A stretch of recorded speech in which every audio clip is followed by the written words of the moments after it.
Muito boa noite. Estamos de volta pela Central Nacional de Televisão para a realização de mais um programa Jogo do Poder. Meu nome é Luiz Carlos da Rocha e o nosso convidado na noite de hoje é o presidente eleito do Tribunal de Justiça, desembargador Celso Rótulo de Macedo. Boa noite, desembargador. Tudo bem? Boa noite, Rocha. Boa noite, senhores telespectadores. Tudo bem, estamos à tua disposição. Me diga uma coisa, vi aqui o material que a produção preparou. O senhor tem um irmão que é desembargador? Sim. Junto lá no Tribunal de Justiça, só que ele é oriundo do Ministério Público. Ele veio pelo 5º Constitucional. Tem 2 filhos, um na urna 17ª Vara Civil aqui em Curitiba e o Marcel na primeira Vara da Fazenda aqui de Curitiba. A razão desse povo todo ter se encaminhado para o judiciário, o que foi? Seu pai era... Meu pai era promotor de justiça, foi procurador da justiça, então já é um tipo de uma tradição na família, né? Esse ramo de direito. Aliás, a família Macedo, aqui no Paraná, é constituída de vários advogados, vários juízes, tiveram vários desembargadores e nós seguimos essa trilha. Perfeito. E o seu pai era de origem italiana? Não. Aliás, é Rótuli ou Rotoli? É Rótuli. Minha mãe, que era de origem italiana, meu avô, por parte materna, era italiano. Ele veio da Itália, era médico, veio fazer um passeio no Brasil, gostou tanto aqui, não apaixonou-se pela minha avó e não voltou mais. Ela já era filha de brasileiros? Já era filha de brasileiros. E meu pai é a família Macedo, que é descendência de portuguesa. Perfeito. E a entrada deles pelo Brasil se deu por onde? Aqui? Foi direto no Paraná ou... Não. Bom, a família Macedo é uma família muito antiga aqui no Brasil, espalhada pelo Brasil, né? Em vários estados tem essa família. O nosso tronco, como assim chamam, é o Manuel Ribeiro de Macedo, que ele era ervateiro, começou suas atividades em Porto de Cima, aqui no nosso litoral, e teve vários filhos, né? Daí essa família é muito grande, 2 casamentos. E pelo lado do meu avô materno, ele é de Salerno, na Itália. Aliás, ele nasceu numa cidadezinha pequena chamada Agrópoli, e província de Salerno, fica perto de Nápoles, por ali. E ele veio fazer uma visita naquela época, se veja, conheceu o Brasil, chegou pelo Rio de Janeiro e veio até o Paraná. Antonina, não? Exatamente. E foi recomendado descer a Serra do Mar, porque já existia a estrada férrea, né, que era na época, hoje é muito linda a gente descer, é um atrativo turístico, e na época então foi recomendado que fosse conhecer o litoral e descesse a serra. E ele foi até Antonina, e Antonina tinha certas características de Agrópoli. Eu, há uns anos atrás, fui visitar essa cidade no sul da Itália, e é uma cidade de beira-mar também. Eu acho que foi isso também uma das influências para ele ter ficado aí, né? E aí, mas fundamentalmente a moça que ele conheceu lá em Antonina. Foi. Ali é uma história, não sei se dá tempo de contar. Lógico, vamos lá. É uma história até muito interessante, porque quando chegou em Antonina, meu bisavô, chamava-se Baltazar, estava doente, tinha um problema lá, velho. E daí disseram, olha, tem um médico italiano na cidade, podíamos chamar esse cidadão para dar. E realmente chamaram, e o italiano foi lá visitá-lo, né, e tratou. E uma semana, mais ou menos, ele melhorou bastante. E quando, numa última visita que ele foi fazer como médico, esse meu bisavô perguntou a ele quanto lhe devia pelos trabalhos, né, da medicina. Ele disse, não, o senhor não me deve nada, o que eu quero lhe fazer um pedido. Eu disse, pô, não, fique à vontade. Ele disse, eu gostaria de pedir a mão da sua filha em casamento. E você veja que interessante que naquela época, isso quantos anos, né? As famílias faziam questão de casar primeiro as filhas mais velhas. Sim. Então, esse meu bisavô, Baltazar, mandou chamar a filha mais velha. Aí quando ela se apresentou, o médico italiano, Alcebiades Rótuli, é o nome dele. Disse, não, mas não é essa, não, é a outra. Aí eu disse, mas a outra é muito nova, tem 16 anos, uma coisa assim, né? Aí chamaram essa minha avó, que veio a ser minha avó, né? Aí ele falou, é essa aí mesmo. E às vezes eu nunca tinha conversado com ela. Ele chegava lá e disse que a moça ficava olhando para ele meio de longe, lá no visual, outra sala e tal, e eu acho que visualizou, e aí disse que ele chamou, se aproxime aqui, um nome estranho, o nome de uma santa até aí, é Rufina o nome dela. Aproxime-se, Rufina, olha, o doutor aqui está dizendo que gostaria de pedir tua mão de casamento e tal, você concorda? Diz que ela não pestanejou, disse concorda. Aí pronto. Foi amor à primeira vista. Aí o velho não voltou mais para a Itália. Ficou aqui. Perfeitamente.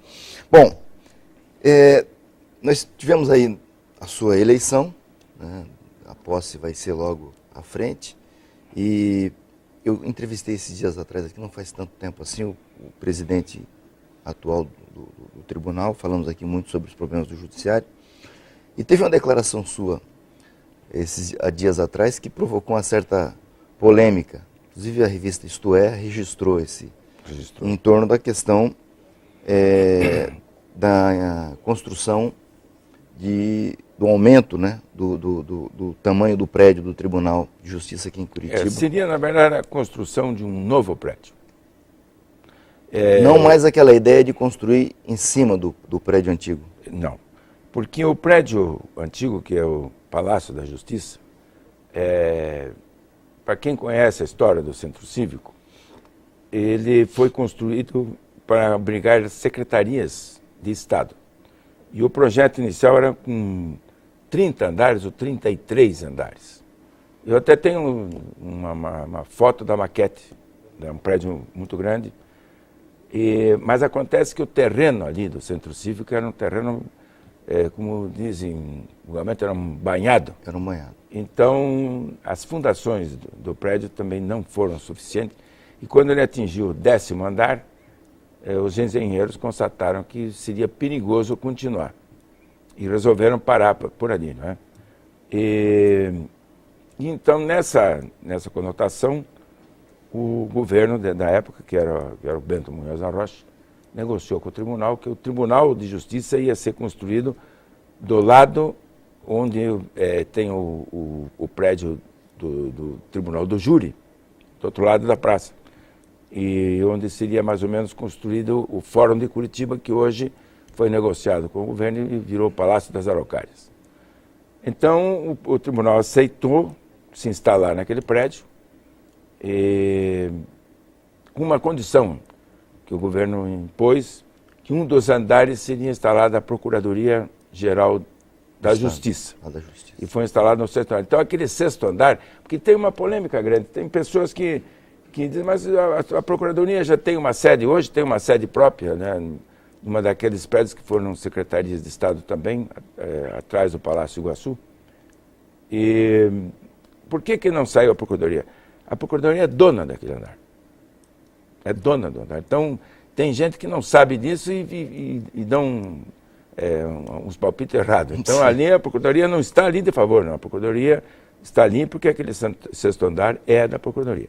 E o tribunal sempre funcionou ali e, inicialmente, inclusive, funcionaram algumas varas. Eu mesmo, quando vim para Curitiba, no ano de 1981, eu funcionei como juiz substituto na 6ª Vara Criminal, que era, aliás, todas as varas criminais eram na... Eu me lembro disso, quando eu comecei a advogar, as varas criminais Isso mesmo. ainda eram ali. Agora, veja, depois desse fato, no decorrer de todo esse tempo, foi instalado o Tribunal de Alçada.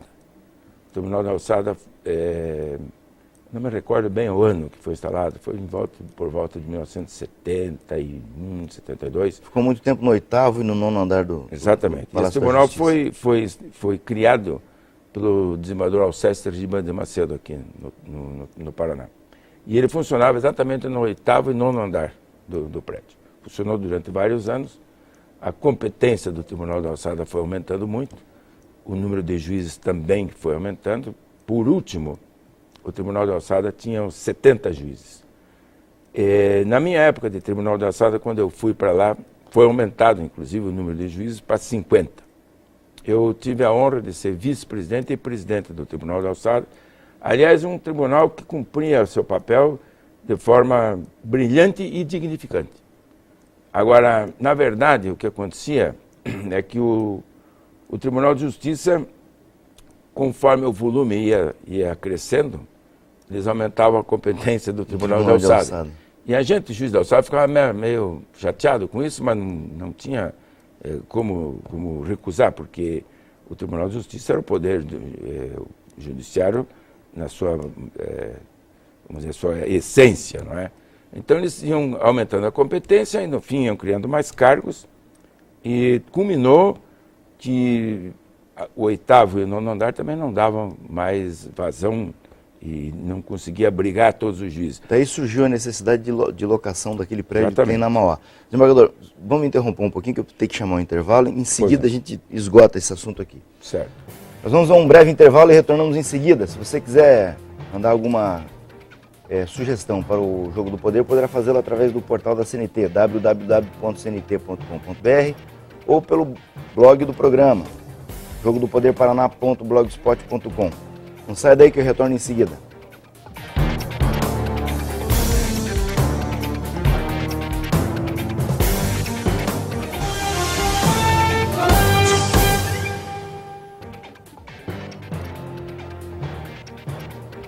Voltamos ao Jogo do Poder para a sequência do nosso bate-papo com o desembargador Celso Rótulo de Macedo, presidente eleito do Tribunal de Justiça do Paraná. Então nós falávamos aqui do Tribunal de Alçada, que aumentou muito a sua competência, aumentou o número de juízes, e daí foi necessário alugar aquele prédio que tem lá na Mauá. Quanto o judiciário paga por mês de aluguel ali naquele prédio, desembargador? Olha, aí que surge todo esse problema.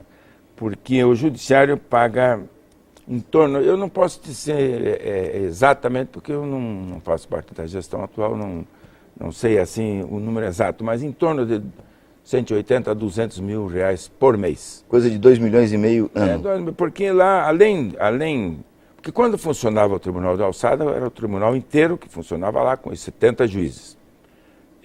Depois, quando houve a fusão, que era uma luta nossa de muitos anos, mas infelizmente não houve um acordo aqui entre os juízes do Alçada e os desembargadores.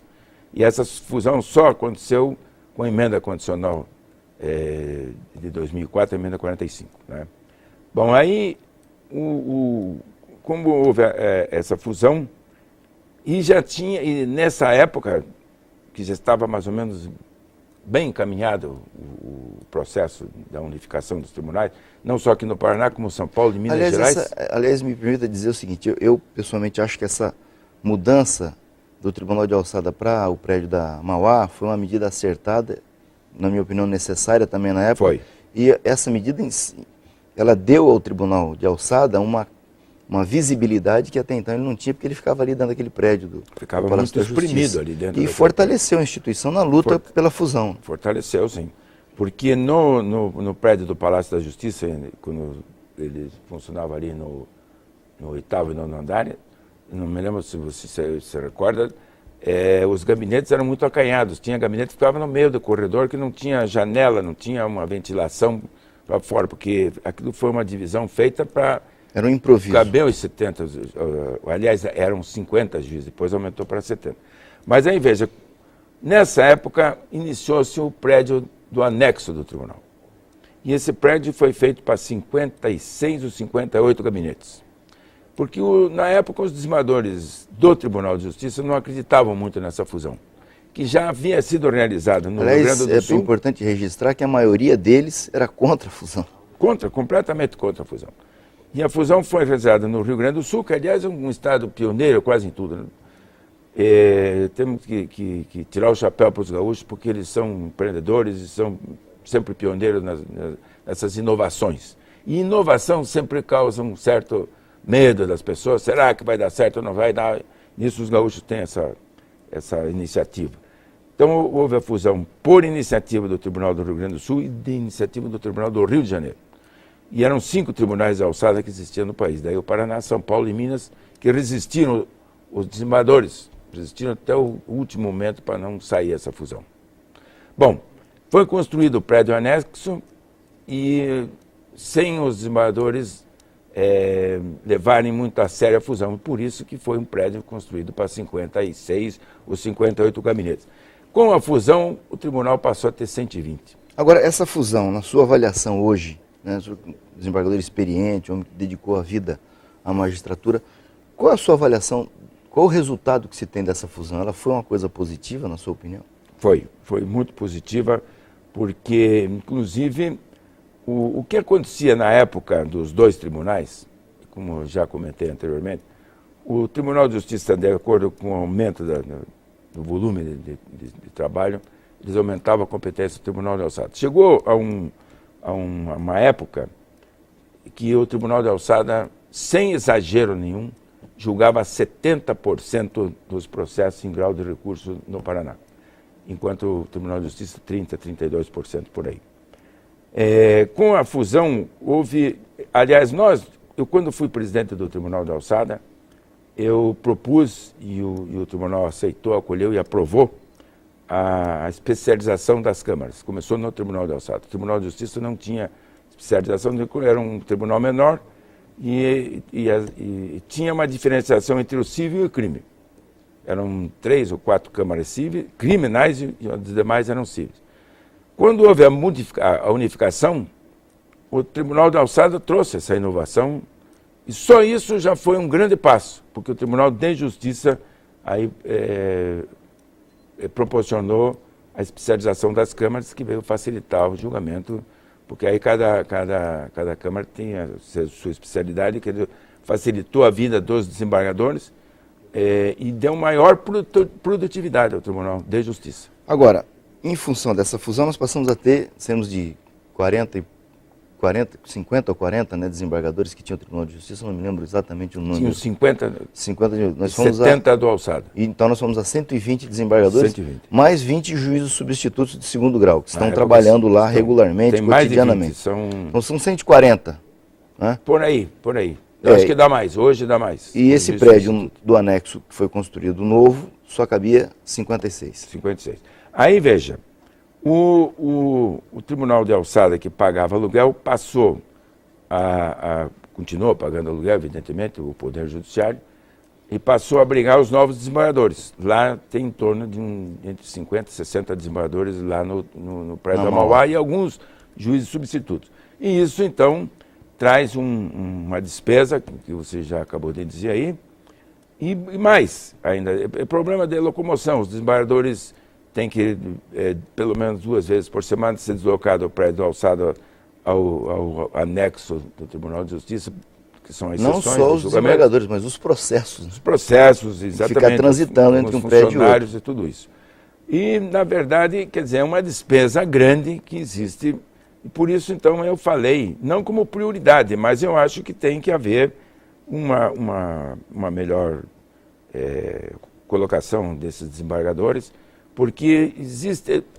Se a gente analisar termos de fusão dos tribunais, a fusão ainda não se realizou completamente. Porque tem os desembargadores que são os desembargadores do anexo do Tribunal de Justiça e os desembargadores da Mauá. Infelizmente é isso. A brincadeira, mas tem quem diga que tem os que têm carro e os que não têm carro. Também tem esse problema. Então, com essa preocupação, mas sem deixar de lado os problemas gerais do Poder Judiciário como a primeira instância, que depois eu vou fazer um comentário, se você me permitir, eu fiz uma colocação que... Porque tem mais um detalhe. Existe já um plano que já está em andamento para construir o anexo 2. E esse anexo 2 será construído entre o Palácio da Justiça, que é o prédio antigo, o anexo que está lá, e a Assembleia Legislativa. Olha, é um terreno, corredor que tem ali. Sim. Então vai ficar tudo espremido. Outra coisa, eu estava falando a respeito, você perguntou a respeito de aumentar o prédio do Palácio da Justiça em mais 5 andares.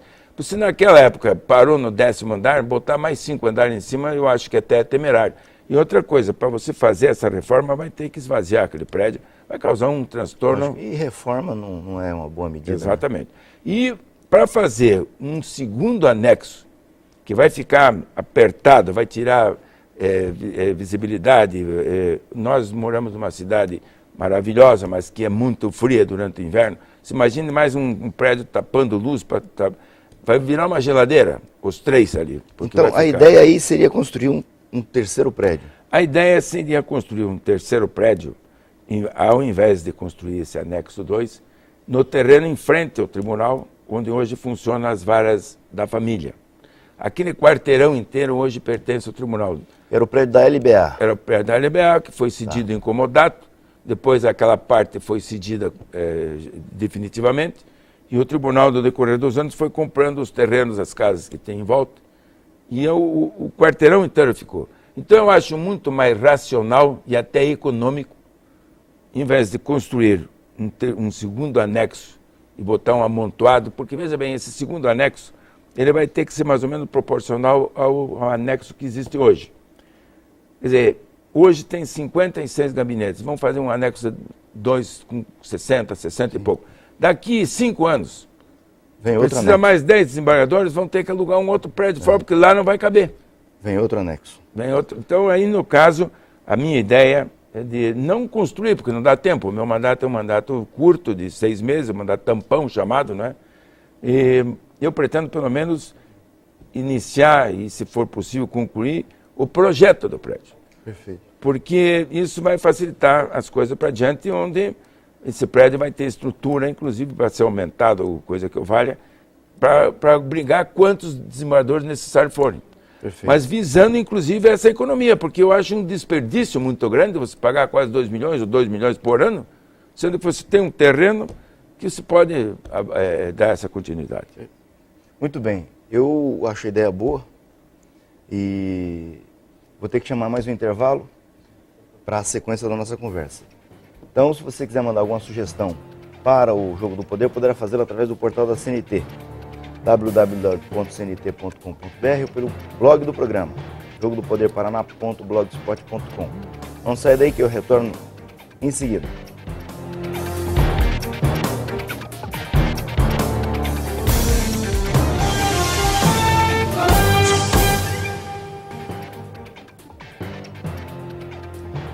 Voltamos ao Jogo do Poder para a sequência do nosso bate-papo com o desembargador Celso Rótulo de Macedo, presidente eleito do Tribunal de Justiça do Paraná. Bom, então ficou claro essa questão a ideia da construção de um novo prédio, né, que, com isso se dá a possibilidade de ter uma solução mais longa para o problema, porque daqui a pouco, como o senhor referiu, vai ter que aumentar o número de desembargadores do Tribunal de Justiça. Só para você ter uma ideia, e as pessoas que estão nos ouvindo, as câmaras cíveis do Tribunal de Justiça, cada câmara é composta por 5 desembargadores. O que recebe menos serviço, menos número de processos distribuídos, recebe de 120 a 130 mês. Então, evidentemente que precisa aumentar esse tribunal. O volume é estonteante. Eu sofri algumas críticas quando falei na construção desse novo prédio. Esse recurso de juízes substitutos de segundo grau já é um remendo, né? Já, não, veja bem, o Paraná é um dos inovadores nesse setor. Até houve uma polêmica com o CNJ, que questionou essas substituições no tribunal, principalmente no julgamento quando 2 juízes substitutos faziam parte do quórum, porque o quórum, como todos sabem, principalmente aqueles que têm lida com a justiça, é composto por 3 desembargadores na matéria comum, só quando existe matéria que precisa o quórum integral, que os 5 votam. Mas nessas alturas, desembargador de férias, desembargador de licença, algum problema que aconteceu, pode acontecer que o quórum seja composto por um desembargador e 2 juízes substitutos. Aí houve uma polêmica. Não, mas isso não é possível porque quebra o princípio do juiz natural e outros problemas que houveram por bem levantar a questão. Mas no Paraná, daí foi explicado e eles aceitaram. No Paraná foi instituído o juiz substituto em segundo grau. Então é um juiz substituto que ele não é convocado como era feito antigamente. Das varas da capital. Convocava-se um juiz para vir substituir um desembargador ou um juiz do alçada, quando existia o alçada. Acabava a substituição, ele voltava para a vara. Isso causava alguns transtornos, porque de repente, claro, os desembargadores queriam que viessem os mais trabalhadores, aqueles, não é? Isso é uma questão natural. Mas o cidadão saía da vara dele, ficava 1, 2 meses, até 3, dependendo da... Quando ele voltava, a vara já não era mais a mesma coisa. E eles também não se sentiam confortáveis. Então, por isso foi criado esse juiz substituto, que não veio a ser um degrau a mais na carreira, porque o substituto ele é removido da vara de origem para a substituição em segundo grau. E esses juízes não voltam mais para as varas, eles estão ali fixos. E eles vão substituindo. Hoje o tribunal está bem organizado, cada Câmara tem 2 juízes substitutos, não é? E eles atendem especificamente essas câmaras, e tem uns outros que atendem, de repente, precisa algum problema que aconteça, que um desembargador precisa realmente se afastar para não dar a solução de continuar no serviço.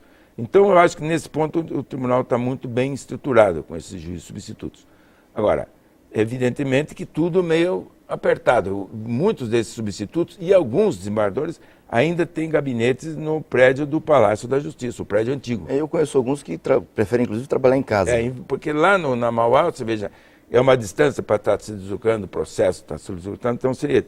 Então, a nossa intenção, apesar das críticas que fizeram contra mim, de construir esse novo prédio, não só para facilitar o andamento do Tribunal de Justiça, aglutinando em um prédio todos os desembargadores, realizando definitivamente essa unificação, como também até de economia, porque 2 milhões por ano é um dinheiro que você pode ir se empregando para outras coisas, não para pagar aluguel. Agora, já que nós estamos falando de estrutura física, como é que está a situação do Poder Judiciário do primeiro grau? O primeiro grau é um problema muito sério. E, aliás, essa crítica que eu sofri foi por isso, porque eu dei uma entrevista a um jornal aqui da capital, foi uma entrevista longa. Evidentemente que você aqui, eu estou falando, está saindo no ar, todo mundo está ouvindo o que eu estou dizendo, não se corta nada. Mas no jornal até é espaço que falta, e claro, o jornalista vai pegar aquilo que mais interessa, que impacta mais a opinião. E eu falei sobre o primeiro grau. Mas não foi publicado, então dá a impressão, não, mas esse presidente entrou e na Veja saiu, ele quer perpetuar o nome dele, fazer um prédio. Não é esse o problema. Tanto não é verdade que você veja que nesse período da eleição, até esses dias de hoje, eu já visitei o Fórum Civil, fui muito bem acolhido pelos juízes que lá estão, constatei a situação precaríssima que eles vivem lá. Até fui elogiado por muitos que disseram, desembargador, fazem 27 anos que não aparece aqui um presidente eleito do tribunal para ver a nossa situação. Né? E, claro, eu vi, e é uma situação caótica. Então, por isso, eu já me inteirei, estou me inteirando e estou tentando já fazer negociações para que comece, pelo menos, a construção do centro judiciário. Que era onde estava o presídio do AU. Foi feita uma permuta naquele prédio que seria o Fórum de Curitiba, que até jocosamente foi apelidado o esqueleto da Justiça que tem. Hoje funciona o Palácio das Araucárias e nós, em troca daquele prédio ali, nós pegamos o complexo do AU, onde tem as galerias que eram dos presos, que era a prisão provisória. Essas galerias são tombadas, não vai poder ser ocupado. Tem um prédio em frente, que é onde funcionava a administração, esse prédio pode ser ocupado pelo tribunal, alguma reforma pode habitar. Para você ter uma ideia, nós estamos pagando um aluguel até alto para Paraná Previdência, onde há aquele prédio onde era o antigo IP, está funcionando as sessões cíveis do juizado especial, não é sessão, o termo correto é outro, me fugiu agora. O juizado especial ali no as secretarias do juizado especial são 8, se não me engano, que funcionam naquele prédio, pagando aluguel e, inclusive, precisando adaptar, fazer algumas reformas, que o tribunal está se propondo a fazer essa reforma. E daí eu te pergunto, quando sair de lá, a reforma fica para Paraná Previdência. E nós pagando um aluguel que não é barato. E está numa situação mais precária do que o Fórum Civil. Agora, eu também já dei uma olhada nessa situação e tenho já ideias para que possa solucionar, para relocá-los dali. Pois é, e essa situação lá daquele imóvel onde estava o presídio do AU? Recentemente nós tivemos uma notícia de que alguns presos poderiam estar voltando para lá para ocupar ali algum espaço, porque está tendo um problema de população carcerária. Isso aconteceu, parece que tem prazo determinado para que termine também, se bem que essas coisas começam... Mas houve um início de negociações entre o governo e o próprio Tribunal de Justiça para que eles pudessem abrigar esses presos, porque eles destruíram a prisão central lá de Piraquara, né? Mas foi contornada a situação e os presos não voltaram. Eu fiquei muito temerário, te digo mesmo, porque de repente bota ali por 90 dias, daí vai para mais 90, daqui a pouco está 4 anos e nós não temos mais o centro judiciário. Mas isso não aconteceu. Agora, existem alguns problemas para o início das obras ali, porque essa obra vai ser arcada, uma parte pelo Tribunal de Justiça e outra parte pelo Governo do Estado. Eu queria interromper, porque eu vou chamar mais um intervalo e aí nós voltamos na sequência para esclarecer o modo de operação dessa construção. Se você quiser mandar alguma sugestão para o Jogo do Poder, poderá fazê-la através do www.cnt.com.br ou pelo blog do programa, jogodopoderparaná.blogspot.com. Eu volto em seguida para esclarecer como é que está essa situação do Centro Judiciário de Curitiba.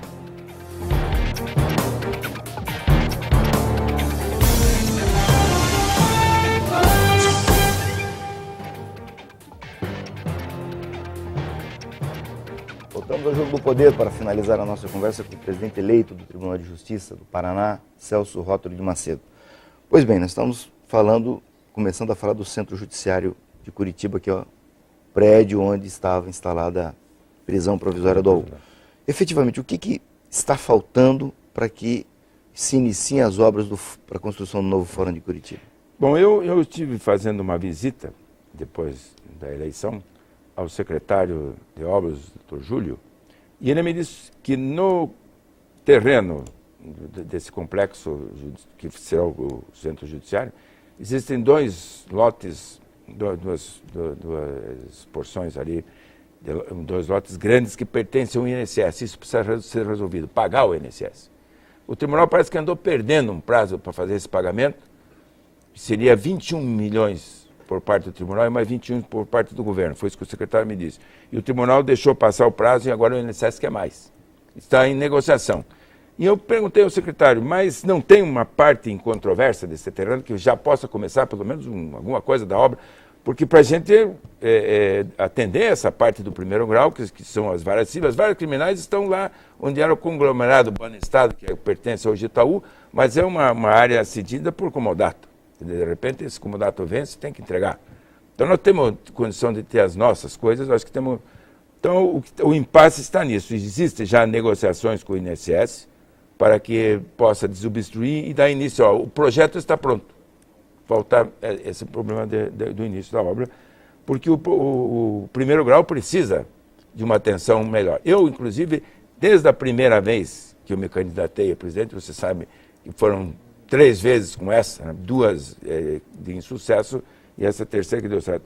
Desde a primeira vez eu apresentei um projeto e vou tentar cumprir isso, questão, sabe, de uma promessa que tem que ser honrada, fornecer a todos os juízes do Paraná um assessor. E o volume, vocês sabem, tanto faz na capital como no interior, claro que guardadas as proporções, o juiz sempre está acarretado, e no interior pior ainda, porque ele está sozinho. Tem comarcas hoje, que eu fiz já um levantamento, que tem um juiz e um escrivão. Pior, tem um juiz e uma servente de fórum. Quer dizer, então eu quero ver se a gente dá uma reestruturada nisso e dando, inclusive, um assessor para cada juiz. E isso acontece há mais de 5 anos no estado de Santa Catarina. Eu estive lá e constatei, até perguntei, mas qual é o milagre para pagar esse pessoal? E eles disseram, não, tem um fundo, como nós temos aqui o FUNREJUS, agora tem o FUNJUS, que foi criado para atender o problema da estatização das varas novas, porque nós temos um repasse do Estado para o Poder Judiciário que é insuficiente. E, na verdade, esse repasse não diz a totalidade da arrecadação do Estado. Pois é. Aí essa é uma polêmica muito grande que nós vamos ter que entrar, conversar e contar com a boa vontade do governador Pissuti, que, aliás, está demonstrando aí um político uma visão muito extensa sobre o Estado, e eu acho que nós vamos sensibilizá-lo a respeito disso. Pois é, em relação a essa questão da participação do Poder Judiciário na divisão do bolo do orçamento do Estado aí, a impressão que se tem é o seguinte, que a toga atrapalha um pouco os magistrados de fazerem política. Não a política partidária, mas a política institucional. Porque o presidente do tribunal, a cúpula do tribunal é representante de um poder. Portanto, ela tem que fazer política, né?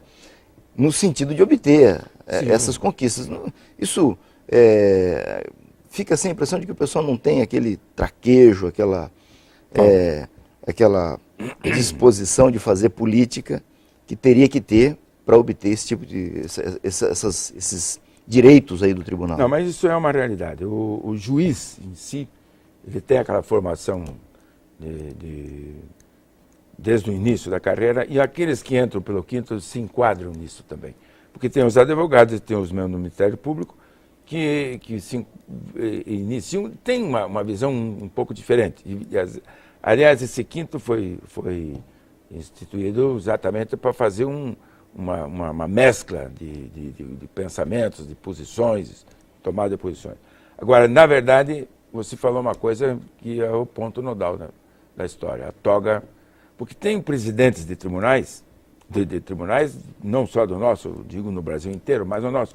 Eu, uma ocasião, cheguei a dizer para um presidente amigo meu, muito amigo meu, por isso me atrevi, eu era juiz do Alçada nessa época, e estava um problema, um impasse para ser resolvido, e eu disse para ele, olha, você correu atrás da máquina para sentar nessa cadeira que está sentado hoje aí. Você nunca vai deixar de ser o juiz que você sempre foi, brilhante, corretíssimo, um juiz que não se fala. Agora, nessa cadeira tem uma parte aí que é política.